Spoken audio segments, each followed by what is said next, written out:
मित्रांनो, मी विक्रम जाधव सफल सीड्सकडून सर्वप्रथम आपलं स्वागत करतो। आज आपण सफल सीडच्या सपना या मिरचीच्या व्हरायटीच्या प्लॉटवर आलेलो आहे, जो की तुंग ह्या गावात सांगली जिल्ह्यामध्ये येतं। आज आपण पाहतो या मिरचीकडे। तर सर्वप्रथम मी हे तुम्हाला सांगेल की याची प्लांटेशन डेट म्हणजे लागवड दिनांक 21 जून आहे।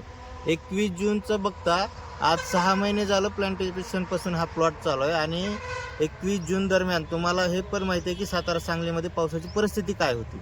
21 जून ते 21 ऑगस्टला आपला पहिला तोडा सुरू झाला 55 ते 65 दिवसात। त्यानंतर बरोबर आज 26-27 डिसेंबरला 4 महिने कंप्लीट झाले, तरीही तुम्ही पूर्ण प्लॉट पाहू शकता। पूर्ण प्लॉट अजूनही चालू आहे। मेन म्हणजे हे तुम्ही पाहू शकता की शेंड्यापर्यंत अजूनही फुल चालू आहे आणि फळांची संख्या बघितली तर फळांची संख्याही खूप भरपूर आहे।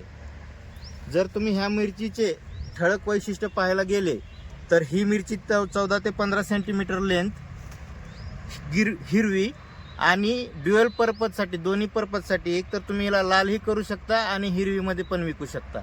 तर लक्षात ठेवा, सफल सीडची सपना ही व्हरायटी आपण कधीही शेतकऱ्याला भरपूर उत्पन्न देणारी व्हरायटी म्हणूनच साध्य झाली आहे आणि शेतकऱ्याची ध्येयपूर्ती करणारी आहे। नमस्कार।